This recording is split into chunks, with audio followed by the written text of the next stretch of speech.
Okay, now we're all connected. Phone song. All right, so we're all connected? Drew. Hey, Kenny. It's like you're in my living room. It is. I love it. So, Yeah, go ahead. No, I just wanted to say, first we wanted to thank him for all that great work he did. Oh, we have Drew on the line, by the way. Right. This is our first interview, the phone song interview premiere. All right. With Drew. And you warrant all of the attention, not only for all the beautiful work you did on Jessica, which is incredible, but how about on almost every piece that we've been doing We're working in the past. So you're getting the full complement of that. Thank you. Yeah, that was excellent. Everyone loves the arrangement and the recording. It came out really good. You made me sound great. I didn't have to do much. Yeah, right. Thank I was you. going to say, I got a compliment the other day when I was at that bar mitzvah from one of my cousins who likes your voice. He already told you that. Yes. I thought you have a beautiful voice. I said, not only that, she's a beautiful person with a beautiful voice. Oh. Song Jessica, which he had heard. Yeah, I really like the way that turned out. Oh, man. Jessica, I think, was the one that we did that sort of string arrangement on, right? Yes. Oh, yeah. Sort of. It's just beautiful in every way. The arrangement's gorgeous. And, you know, that song came about because I was walking in the street and one of these, there was like a group of women. I was getting off my bike to park at the, to get some Chinese food to go, and I see this group of women and they're walking across the street. And they're kind of laughing and they're having a good time with each other. And as one of the women is pushing a stroller, she can't find the cut-in into the street. She's pushing it and she's pushing it. The kid keeps getting knocked around, and she's not paying attention is the basic reason. And her friend says, Jessica is only book smart. And I thought that was hysterical. So I started laughing, and they started laughing, and we started laughing hysterically.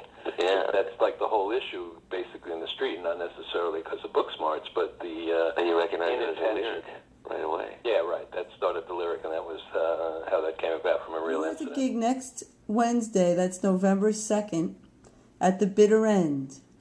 Right. Right? And that's at 8 o'clock. I believe it's 8 o'clock. And you need a lot of people to come down, right?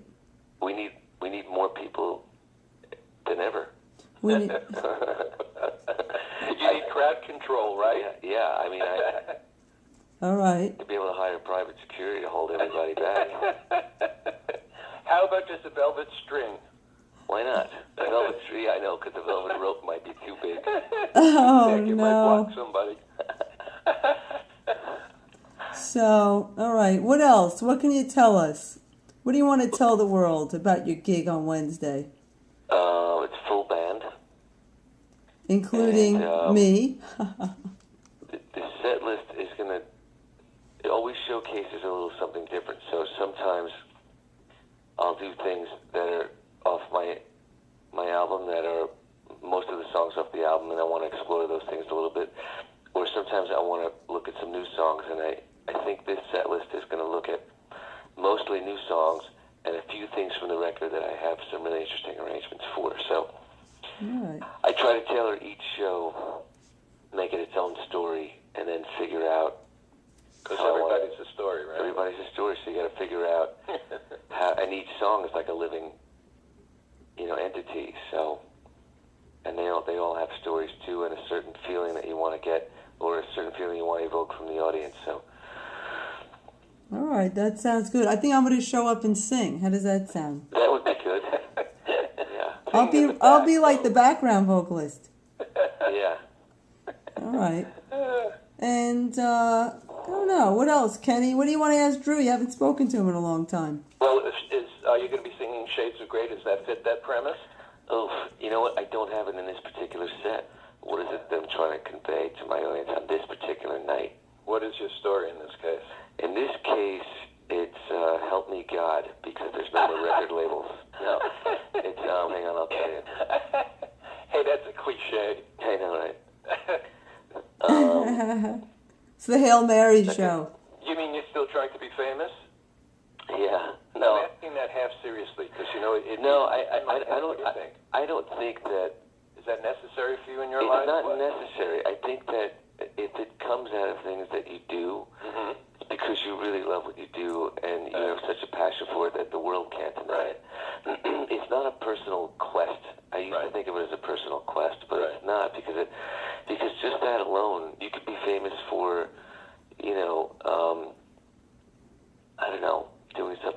I don't think he's in queue. So this particular set is more based on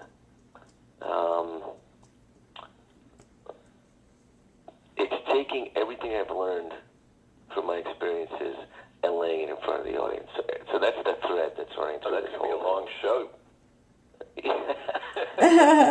You're not letting the people out for a week. I can tell already you've learned something when you answer the question about wanting to be famous, which I think was very well put. Yeah. The idea that and that's probably the benefit of wisdom and experience and a little bit of age, a little bit of, seasoning. Well, and, letting go of the attachment to, which ultimately is just the ego wanting to be recognized, but it has nothing to do with when you finally look at it for your true purpose. I want to make art. I want to further the art. It's not about how much of a spotlight I get to stand under, but what did I do while I was there? So now you have talent plus experience and deeper meaning to your whole being. Yeah, that and a good amp, and I think you're pretty good. Family stuff on this show. This is all about talent and talent that's gone overlooked in certain ways, but not. I don't know. Yeah, I don't feel overlooked. I just feel like no, you're not. I mean, we're not. No, I feel like it's an opportunity to just become better. For every person that said no, I felt like, that's okay. I'll just come back better and stronger the next time I run into you, and I'll have more stuff, and it'll be better written, better crafted, and I'll further my own art or whoever it is that I'm working with. Right. Appreciate it. So this might be a good time for us to naturally Yes. stop, and we'll call you some other time. All right. Thank you so much. And your ego. And everybody is going to go to the bitter end. Being our first guest. Okay. All right. Okay, bye-bye. Bye-bye. Gina, are you there? Yeah, I'm there. I was thinking this should be the after show where we dish him.